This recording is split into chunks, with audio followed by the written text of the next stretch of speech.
Okay, let's have a quick run through on the use of next generation imaging for malignant plasma cell disorders. Here are my disclosures. All of you are aware that in the spectrum from MGUS to symptomatic myeloma, we need a myeloma defining event to be able to distinguish asymptomatic myeloma from symptomatic myeloma, and this is based on a number of features, including the presence of bone lesions identified on an imaging test, or another imaging test which includes a focal lesion on MRI. So bone disease is defined as having a single lytic lesion more than 5 mm in size, ascribable to plasma cell proliferation, or severe lytic osteopenia, or a pathological fracture. By definition, osteolysis has to be on some sort of X-ray, so on an X-ray or a CT scan or the CT component of a PET scan. So a PET hotspot without osteolysis is not adequate for a diagnosis of symptomatic myeloma. Traditionally, we've done it by skeletal surveys. Because skeletal surveys are poor at looking at osteoporosis, Dexa scans are also often used. The biggest problem with X-rays is the low sensitivity for bone destruction, particularly in the axial skeleton, and there are often problems with overlapping soft tissue densities. So if you looked at this 55-year-old patient with a diagnosed plasma cell tumor in the sacrum, it's very difficult to see the lesion on the X-ray. Whereas whole body MRI, which is an example of a next generation imaging technology, clearly identifies a solitary large deposit on the diffusion rated sequences here on the right, but also on the morphological images on the left. Many studies have now shown the superiority of next generation imaging for detecting lytic bone disease. The other thing you need to remember is CT scans and plain X-rays can't really assess treatment benefit, and because they only have progression criteria. So next generation imaging is widely touted and incorporated into multiple guidelines because it has management and prognostic implications, and CT scans and whole body MRI scans with diffusion imaging are the favored next generation imaging technologies. A next generation imaging technology that is also recommended is low-dose CT scans. Now you can see that low-dose CT is called low-dose CT because the X-ray exposure is halfway between what you would be exposed using whole body X-rays to a normal CT scans. Now this means that marrow infiltrations without osteolysis are difficult to see, and as patients get older we see more and more osteoporosis, degenerative disc disease, which means that sometimes it's quite difficult to tell if some patient actually has disease. So here's an 80-year-old man with a pacemaker, so cannot have an MRI, has a regular CT, not a low-dose CT, and we know that this guy has progressive myeloma, yet we see nothing. So the recommendation in a patient like this would be to have an FDG-PET CT scan. So PET scans also enable us to detect disease with or without osteolysis. So here's an example of multiple focal bone lesions that are FDG avid but are negative on the CT scan, whereas this patient here is clearly has a lytic lesion. You can see cortical erosion, but is negative on the PET scan and positive on the MRI scan, in this particular instance with a diffusion rated sequence. So we do get different phenotypes with FDG PET scans. So we know that there are a number of patients with false negative PET scans, Some of these will be positive on MRI. And here's an example of a paper that was recently published looking at newly diagnosed multiple myeloma, and you can see that 7% of patients had a negative PET scan and a negative MRI. Classically, these are the osteoporotic types of myeloma, but this is an example of diffuse disease where the PET scan is negative, but the whole body MRI shows diffuse infiltration. And this pattern, where you have a positive MRI and a negative PET scan, seems to be related to downregulation of the hexokinase enzyme, which is needed for phosphorylation of the fluorodeoxyglucose, and it's this phosphorylated form that becomes trapped within plasma cells and therefore allows it to be detected on the PET scans. But we do know that PET scans are important prognostically, so in MGUS and in smoldering myeloma, a negative PET scan is a good prognostic sign. And we also know that the number of lesions, the higher the SUV, or the detected presence of extramedullary disease has worse prognosis. So here is the number of lesions, less than 3 and more than 3. You can see the progression-free survival is very different. The presence of extramedullary disease or no extramedullary disease, you can see has a different overall survival. So PET provides important prognostic value.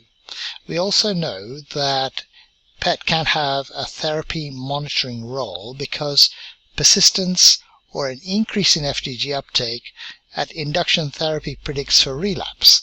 And here is an example. Here is a survival curve showing that if you have less than 100% relapse, then your overall survival is less compared to those patients who have more than 100% reduction in FDG uptake.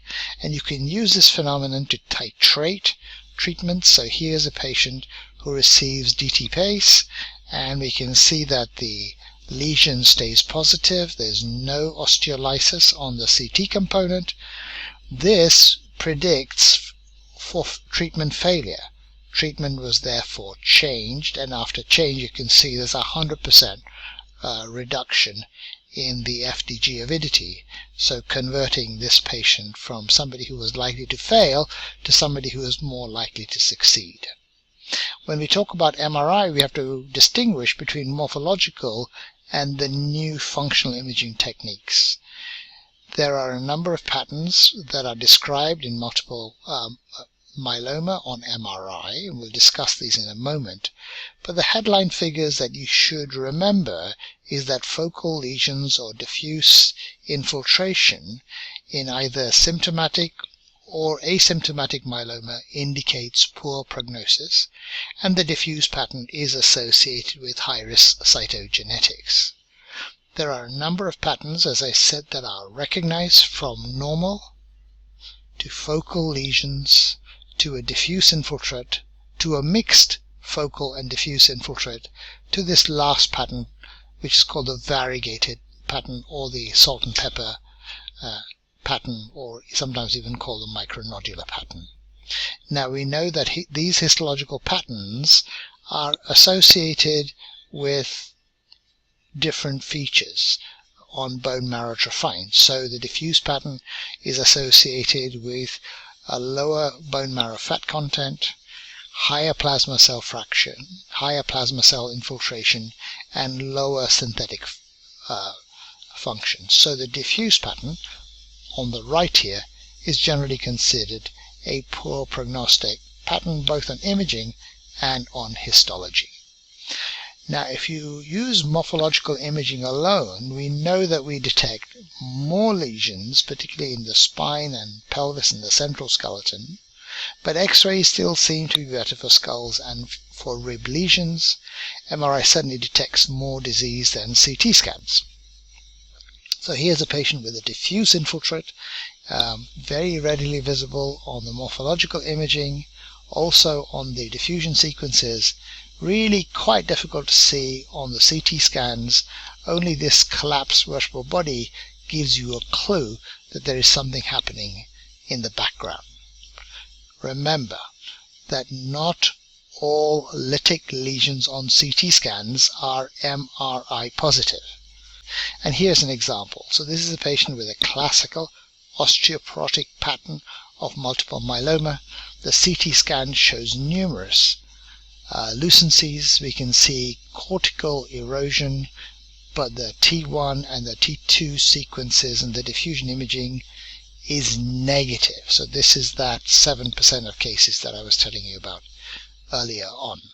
But when we see a definite myelomatous lesion, we know that converts a patient from smoldering to symptomatic. In other words, becomes important for treatment decision making.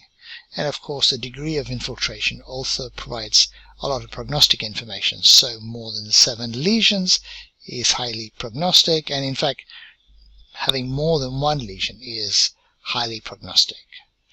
Diffuse pattern, as we've already discussed, is associated with high-risk cytogenetics. It's associated with lower LDL levels, a worse prognosis in both symptomatic and asymptomatic patients. So here are some survival curves, just looking at less than 7 lesions, and their overall survival compared to more than 7 lesions having a worse overall survival. But what you have to remember is that we can take MRI much further than anatomical imaging. We can do whole body coverage. This is the technique of whole body MRI. We can do fat water imaging. We can do diffusion imaging with quantitative water diffusivity mapping. And of course we can undertake multiparametric MRI. And of course there are other multimodal techniques that involve MRI. So that includes CT MRI fusion and of course PET MRI fusion also. So a technology that really should be used is two-point Dixon imaging. In two-point Dixon images you acquire a number of different types of images, but from that you can calculate the fat fraction. The fat fraction of myelomatous disease is low because there's displacement of the fat, and this is a very important sequence for the detection of myelomatous lesions. So the fat image and the fat fraction images are the most efficient for lesion detection when using Dixon imaging. So we know that the amount of fat reflects, we know that the fat fraction in symptomatic myeloma is lower than in asymptomatic myeloma and MGUS, indicating that the fat fraction, or 1 minus the fat fraction, informs on the background cellularity. We also know that the change in the fat fraction is very efficient for reporting on response to therapy, particularly for the diffuse type of myelomatous disease. So here, for example, are end of treatment scans showing that patients who have a very good response to treatment have an increase in fat fraction, whereas patients who have less of a good response have less of an increase in fat fraction. But we also know that the change in the fat fraction occurs very early, and this assessment we can see was performed within 100 days. So the change in the fat fraction could be used as a method for assessing therapy response. The other technique that you should really be thinking about using more often is diffusion imaging, because it indicates the microstructure. Remember that diffusion imaging is looking at the microscopic motion of water within tissues, but is also, and this is important for multiple myeloma, looking at the association of water molecules with negatively charged proteins. We know that there's an excess production of macromolecules and proteins in multiple myeloma, and these will surround themselves by water molecules. There is also hypertrophy of the endoplasmic reticulum, as a result of which you get layering of water molecules along the surface of these charged membranes, and again that impedes the water motion and leading to a higher signal intensity. Now, it is possible to quantify diffusion imaging with this coefficient called the apparent diffusion coefficient, which reflects the amount that the water is impeded within tissues. This technology can be done on a whole body basis. It doesn't take very long. There's no radiation exposure. There are defined quality standards, and it's a very repeatable technique. So if you look at the ADC value, which is the diffusivity of water within tissues, you can see that the coefficient of variance is 4.1%, which means that about a 12% change in any particular individual is real at a 95% confidence.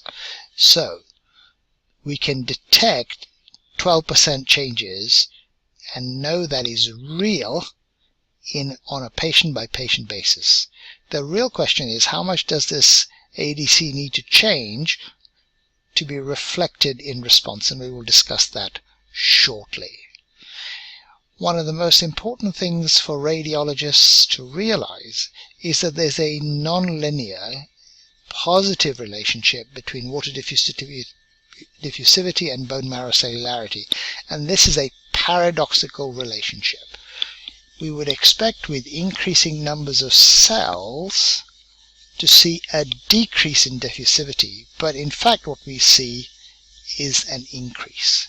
The reasons behind this are a little complex, but are mainly related to the fat within the bone marrow being causing a lot of restriction of water motion, and as you get rid of the fat, or the fat fraction reduces, the extracellular volume in fact increases, and in fact the diffusivity increases. But you'll notice that there's a plateau that is reached, and what one finds is that this doesn't continue to rise ad infinitum, and in fact there seems to be a natural ceiling. This natural ceiling is around about 1500 micrometers squared per second, and I'll show you this figure again in this slide. So here is multiple myeloma. You can see this is control bone marrow, normal marrow in patients with focal myeloma, and normal appearing multiple myeloma, and you can see the ADC is low as expected because there's a lot of fat. As soon as you start to infiltrate the tissues with focal lesions, the ADC rises. And one of the things I said was that as you get increasing infiltration, we expect the ADC then to decrease, because you're filling a fixed marrow space with more and more tumor.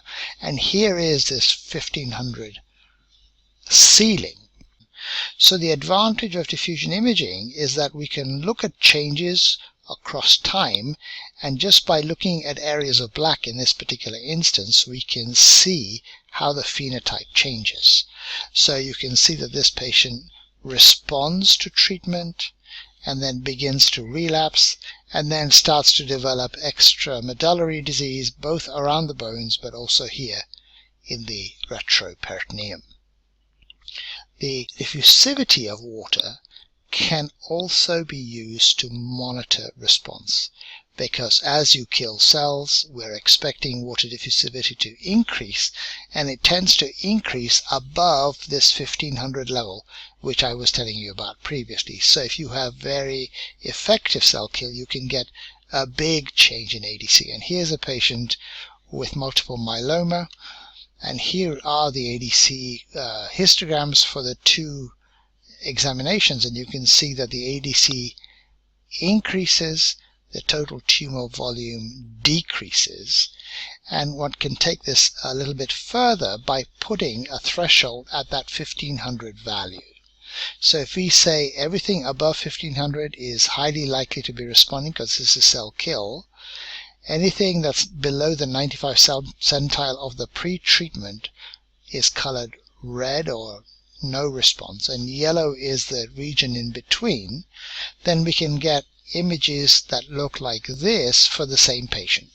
So you can look at this image and say this patient is responding. There are areas of green, highly likely to be responding. There are areas of yellow, likely to be responding. But look, there are areas of treatment resistance, for example in the proximal femora, and in fact scattered all over the skeleton. Now, how much of a change in ADC do you need to have a good clinical response? And this paper was published recently showing that patients who have a very good response or a partial response need at least a 72% increase in ADC for that to translate into a response on clinical grounds. Remember, we can detect a 12% change. So we have the dynamic range on an n equals 1's basis, on a patient-by-patient basis, to be able to say whether a patient is going to have a good clinical response or not. But you do need to remember something carefully, and there is a nuance behind this. So if you look at this patient who's responding to treatment, and again you can see this is focal lesions on a background of diffuse disease, you can see that there is a reduction in overall signal intensity on the high B-value images. You can see the re-emergence of fat in the diffuse disease. So this patient is responding. And undoubtedly the patient is responding because you can see that the volume of tumor decreases from 850 ml to 440 ml. But look at the ADC.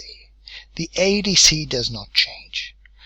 However, that's the global ADC. If you look at the focal ADC, you can see that where there were focal lesions previously, you do see an increase in ADC, but the background diffuse change is not changing that much. And in fact, this was shown recently in a paper showing that it is the focal disease that increases its ADC in responders, whereas the diffuse disease tends not to, even in patients who are responders. Now this means that we have to design protocols that not only look at morphology, but also look at fat fractions, also look at ADC. And in fact the EDVIM group has recently met, and we're going to set some standards on what are the minimum data set that one needs to acquire for multiple myeloma. There is a core protocol that is going to be described, which consists of anatomical images here on the left and a diffusion weighted sequence on the right. The diffusion weighted sequence on the right results in this diffusivity map, which is a quantitative variable, but Dixon images, as I've already said to you, are also mandated, and this leads to this fat fraction image. So we in fact will have two quantitative MRI sequences to be able to characterize the full variation of the full manifestation. So you need two quantitative MRI sequences to be able to sample the full manifestation of multiple myeloma. This slide merely relates what we have just discussed in a tabular form. You can revisit this when you have time after completing this lecture. Now, what do the guidelines say about the use of whole body MRI in myeloma? Well, the International Myeloma Working Group highly recommends MRI, in particularly whole body MRI scan, for the detection of marrow involvement in multiple myeloma. This has also been taken up by the UK NICE guideline in 2016, and the NICE guideline also recommends the use of MRI for the diagnosis of solitary plasmacytoma. So this shoulder lesion, the question was, is this diffuse disease or is this a solitary lesion? This is a solitary lesion, so there's the diagnosis. The imaging can be used for biopsy guidance, for radiotherapy delivery, and then we can see that he was followed and he had a serological relapse, at which point he was re-imaged, and in this particular instance we see new lesions emerge, establishing symptomatic myeloma in this particular patient. Recently, the British Society of Haematology guidelines have also suggested the use of imaging, and including PET scans and whole body MRI scans. And again, you can revisit this when you've had a chance to complete this lecture. But the important thing to remember or is that the whole body MRI scan, including diffusion imaging or PET scans, are now recommended for the oligosecretory and state, or the non-secretory state, which of course occurs increasingly frequently, and also for those patients who have extramedullary disease. So here's a typical example of how you might use this technology as patients travel in their journeys, and in this particular instance this is over 1 year. We can see that the patient initially responds, then relapses, gets treated with ESHAP 1 cycle, 2 cycles. You can see a fairly short interval follow-up between these ESHAP cycles, and then the patient relapses, and we can apply that technology that we just talked about previously. You can see when you have focal disease on a background of diffuse disease, it's the focal lesions that respond. When the patient relapses, you can see there's complete bone marrow filling with highly cellular material. Then you can see it turns green, and this, remember, green means highly likely to be responding, so an excellent response to treatment, consolidated by a second cycle of ESHAP, but unfortunately this does not last long. Now, one of the things we do need to talk about before we end is this asymptomatic myeloma state. We know that there is progression to amyloidosis or symptomatic myeloma at about 10% per year in the first 5 years, and then it seems to slow down after that. A positive imaging finding with MRI in fact predicts for relapse later on. So MRI in MGUS and in smoldering myeloma is highly prognostic. If you have more than one lesion, then there's an 80% chance of progressing within 2 years. So if you have an equivocal lesion, then the patient needs follow-up. And any progression between 2 scans, any progression between 2 MRI scans increases the likelihood that the patient will progress rather than having a stable disease. So here, for example, is a patient who had a single lesion on a diffusion sequence. You see here's a lesion here. There it is on the fat fraction. Let's blow that up so you can look at that better. Here there's a 26% fat fraction. Here there's a 54% fat fraction. Is this symptomatic myeloma? The answer to that is no, because it requires more than one lesion. This is a single lesion. Are we sure that this is multiple myeloma? The answer is, I think we're not really sure, because this could be this variant called nodular hyperplastic hematopoietic bone marrow, which is normal. So this is not definitely a myelomatous lesion, so we suggested a repeat MRI in 3 to 6 months. Patients with MGUS generally have normal imaging appearances. If you see something, then that translates to a shorter treatment-free period, but we would say that there is no routine role of MRI in follow-up. This has to be symptoms related and M proteins prompted, and that's the current recommendation. So these are my take-home points on next generation imaging in multiple myeloma. Next generation imaging has guideline approved management roles in malignant plasma cell disorders. Multiple myeloma is heterogeneous in its imaging manifestations. We need multiparametric MRI to fully characterize the imaging phenotype at diagnosis, for response assessment and relapse. We need to remember that the bone marrow stromal cells, particularly the adipocytes, can affect the imaging phenotype. We can also observe a changing phenotype on multiparametric imaging, which probably reflects clonal evolution. Radiologists need to be aware of the variability in these imaging features, and this is going to be key for promoting high-precision oncology for our myeloma patients. Thank you very much for listening.